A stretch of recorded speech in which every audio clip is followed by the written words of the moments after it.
नमस्कार. संघर्ष वृत्तवाहिनीमध्ये आपलं स्वागत.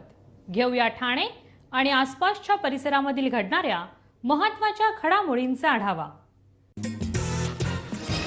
विद्यार्थी विनयभंग प्रकरण. भाजपाचे पदाधिकारी गोयंका शाळेत शिरताच पालकांचा विरोध. सीपी गोयंका शाळेत भाजपाचे आमदार संजय केळकर हे त्यांच्या काही पदाधिकाऱ्यांसह शाळेमध्ये शिरले, परंतु पदाधिकाऱ्यांना शाळेबाहेर काढा अशी मागणी पालकांच्या काही गटाने केली. त्यामुळे भाजपाच्या काही पदाधिकाऱ्यांना शाळेबाहेर पडावे लागले.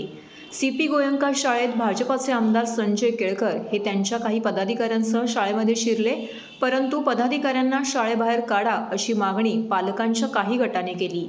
त्यामुळे भाजपाच्या काही पदाधिकाऱ्यांना शाळेबाहेर पडावे लागले. दुपारी उशिरापर्यंत पालकांचा शाळेबाहेर ठिय्या कायम होता. सीपी गोयंका शाळेने काढलेल्या सहलीमध्ये दुसरी इयत्तेतील काही विद्यार्थ्यांचा बसगाडीमध्ये जावेद खान याने विनयभंग केल्याचा धक्कादायक प्रकार उघडकीस आला आहे.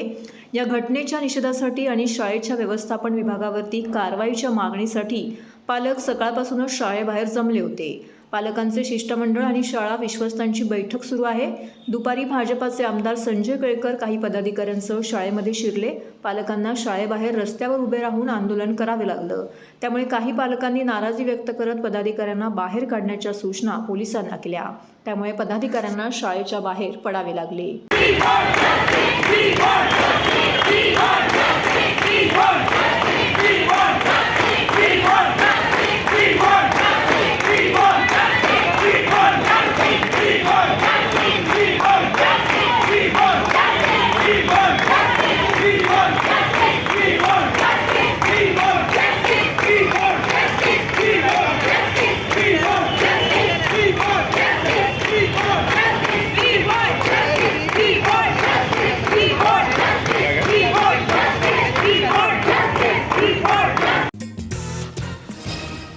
सर्व नागरिकांना आवाहन करण्यात येत आहे की सध्या डासांमार्फत पसरणाऱ्या डेंग्यू या आजाराचा प्रसार रोखण्यासाठी प्रत्येकाने पुढीलप्रमाणे कार्यवाही करावी. डेंग्यू आजार एडिस इजिप्ती हा डास चावल्याने होतो. या डासांची पैदास साचलेल्या किंवा साचवलेल्या स्वच्छ पाण्यामध्ये होते. 8 दिवसांपेक्षा जास्त दिवस पाणी उघडे व साचून राहिल्यास त्यात डास अंडी घालतात. अंड्यांच्या अळ्या तयार होऊन पुढे डास तयार होतात. यासाठी आपल्या घरातील पाणीसाठे उदाहरणार्थ बॅरल्स, पिंपे, टाक्या, हौद, रांजणे इत्यादी दर आठवड्याला रिकामे करून घासून पुसून कोरडे करून पुन्हा भरावे. 1 दिवस कोरडा दिवस म्हणून पाळावा. पाणी साठ्यांना घट्ट झाकणे बसवावीत किंवा जुनी साडी, चादर, धोतर यांनी बांधून झाकून ठेवावीत, म्हणजे डास त्यात जाऊन अंडी घालणार नाहीत. घराच्या गच्चीवर, आजूबाजूला, अंगणात कोठेही पाणी साचू देऊ नये. भंगार सामान उघड्यावर टाकू नये. उदाहरणार्थ टायर्स, प्लास्टिक सामान, कुंड्या, टाकाऊ वस्तू इत्यादी. अशा सामानात पावसाचे पाणी साठून त्यात डेंग्यूच्या डासांची पैदास होते. घरातील कूलर्स, फ्रीजच्या पाठीमागील ट्रे हे देखील वेळोवेळी कोरडे करावेत. लक्षात ठेवा, नुसत्या फवारणीने डास घनता कमी होत नाही, तर त्यासाठी डास पैदास ठिकाणे नष्ट करणे ही आपल्या सर्वांची जबाबदारी आहे. कोणताही ताप अंगावर न काढता जवळच्या शासकीय रुग्णालयात मोफत औषधोपचार घ्या. अशा प्रकारे नागरिकांनी सहकार्य केल्यास डेंग्यूचा प्रसार रोखणे सहज शक्य आहे.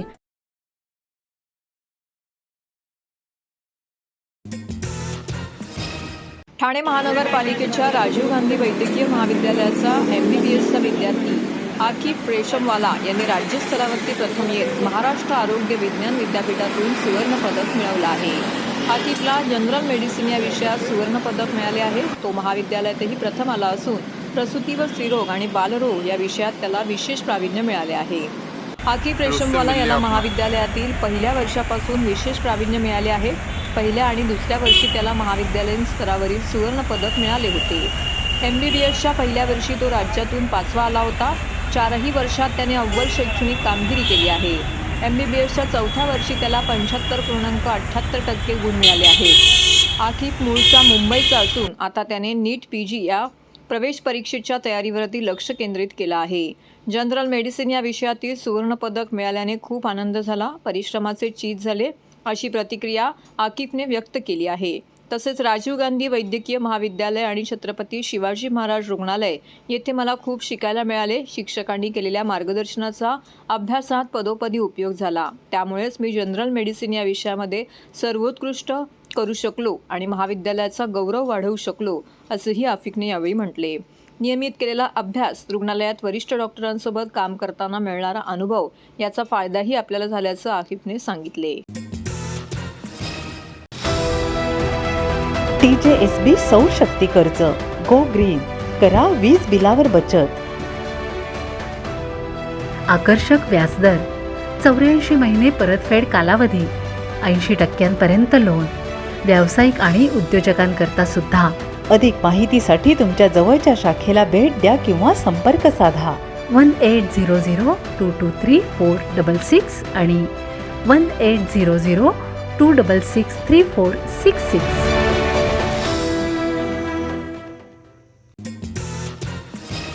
रेमंड इंडियन रबर कामगारांच्या थकबाकीचा निर्णय आठवडाभरात. संयुक्त बैठकीत आमदार संजय केळकर यांनी मांडली कामगारांची बाजू. बंद झालेल्या रेमंड आणि इंडियन रबर कंपनीच्या कामगारांची कोट्यावधीची थकबाकी देण्याबाबत येत्या आठवडाभरामध्ये सकारात्मक निर्णय होणार असल्याचा विश्वास आमदार संजय केळकर यांनी व्यक्त केला. थकबाकीपासून अनेक वर्ष वंचित आणि त्रस्त कामगारांनी आमदार संजय केळकर यांना न्यायासाठी साकडं घातल्यानंतर आमदार केळकर यांनी कामगार उपायुक्त कार्यालय MIDC, महापालिका अधिकारी आणि कामगार प्रतिनिधी यांची संयुक्त बैठक ठाण्यातील शासकीय विश्रामगृहात घेतली. यावेळी केळकर यांनी कामगारांची बाजू हिरहिरीने मांडली. इंडियन रबर कंपनीच्या 450 कामगारांपैकी 200 कामगारांचा मृत्यू झाला आहे. तसेच रेमंड कंपनीचे 25 ते 30 कामगार या सर्व कामगारांची थकबाकी अद्याप मिळालेली नाही. थकबाकी दिली नसताना या कंपन्यांच्या जमिनीचे हस्तांतरण करण्यासाठी ना हरकत दाखला कसा देण्यात येतो, असा गंभीर प्रश्न आमदार केळकर यांनी यावेळी उपस्थित केला आहे. यावर कामगार उपायुक्त यांनी कामगारांच्या थकबाकीबाबत सकारात्मक निर्णय घेण्यात येईल असे सांगितले. याबाबत बोलताना आमदार संजय केळकर म्हणाले की क्लस्टरसाठी कंपनीची जमीन घेण्यात आली आहे. क्लस्टर हा विषय युती सरकारचा असला आणि तो निर्णय जनहिताचा असला तरी कामगार मित्र म्हणून मी नेहमीच कामगारांच्या बाजूने उभा राहीन. जोपर्यंत थकबाकी मिळत नाही तोपर्यंत लढा सुरूच ठेवणार आहे. आजच्या संयुक्त बैठकीत सकारात्मक चर्चा झाली असून आठवडाभरात योग्य निर्णय होईल असा विश्वास केळकर यांनी व्यक्त केला. तसेच याबाबत ठाणे महानगरपालिकेचे आयुक्त अभिजित बांगर यांनी देखील सकारात्मक भूमिका घेतली असल्याचं ते म्हणाले. ठाणेकर मालमत्ता करदात्यांसाठी करातील व्याज माफी अभय योजना. 31 डिसेंबर 2023 पर्यंत मालमत्ता करावरील 100% व्याज माफ. तसेच 1 जानेवारी ते 15 जानेवारी 2024 या कालावधीमध्ये मालमत्ता करावरील 75% व्याज माफ. त्याचप्रमाणे 16 जानेवारी ते 31 जानेवारी 2024 या कालावधीमध्ये मालमत्ता करावरील 50% व्याज माफ. तरी सदर व्याज माफीच्या अभय योजनेचा ठाणेकर करदात्यांनी लाभ घ्यावा. महानगरपालिकेच्या कोणत्याही संकलन केंद्रावर कर भरण्याची सोय आहे. ATM, डेबिट, क्रेडिट कार्डद्वारे कर भरण्याची सुविधा उपलब्ध करून देण्यात आली आहे. सोमवार ते शनिवार या दरम्यान सकाळी 10:30 ते सायंकाळी 5 वाजेपर्यंत संकलन केंद्राची वेळ असून करदात्यांच्या सोयीसाठी रविवारी संकलन केंद्र सकाळी 10:30 ते दुपारी 1:30 वाजेपर्यंत सुरू ठेवण्यात येत आहेत. यासोबतच ठाणे महानगरपालिकेच्या propertytax.thanecity.gov.in या संकेतस्थळावर ऑनलाईन पद्धतीने मालमत्ता कर भरण्याची सुविधा उपलब्ध करून देण्यात आली आहे. तसेच गुगल पे, फोन पे, पेटीएम आणि भीम ॲपद्वारे आपला कर सुलभतेने जमा करू शकता. ठाणे महापालिका क्षेत्रातील सर्व करदात्यांना विनंती आहे की आपण या व्याजमाफी अभय योजनेचा जरूर लाभ घ्या आणि आपला मालमत्ता कर लवकरात लवकर महापालिकेमध्ये जमा करून महापालिकेस सहकार्य करा. धन्यवाद. मराठा मंडळ ठाणे गेली 62 वर्षे ठाणे परिसरामध्ये सामाजिक, सांस्कृतिक, शैक्षणिक, क्रीडा तसेच समाजाच्या आर्थिक सबलीकरणासाठी कार्यरत असलेल्या जुन्या जाणत्या संस्थेच्या वतीने 19 फेब्रुवारी रोजी शिवजयंती उत्सवाचं आयोजन केलं होतं. यावर्षी देखील हा उत्सव येथे साजरा करण्यात आला. मराठा समाजाच्या तर्फे मासुंद तलाव येथील छत्रपती शिवाजी महाराजांच्या पुतळ्यास मंडळाचे अध्यक्ष सुरेशराव सुर्वे यांनी मंडळाच्या सर्व पदाधिकाऱ्यांच्या उपस्थितीमध्ये पुष्पहार अर्पण केला आणि त्या ठिकाणी शिवजयंती निमित्त आयोजित केलेल्या मिरवणुकीमध्ये मंडळाचे पदाधिकारी कार्यकर्ते सामील झाले होते. त्यानंतर संध्याकाळी 5 वाजता छत्रपती शिवाजी महाराज सांस्कृतिक केंद्र या मंडळाच्या वास्तूमध्ये शिवजयंती उत्सव साजरा करण्यात आला. प्रथम मंडळाचे अध्यक्ष यांच्या हस्ते देवी तुळजाभवानी व छत्रपती शिवाजी महाराज यांच्या प्रतिमेस पुष्पहार अर्पण करून सर्व मान्यवरांच्या हस्ते दीपप्रज्वलन करून कार्यक्रमाला सुरुवात करण्यात आली.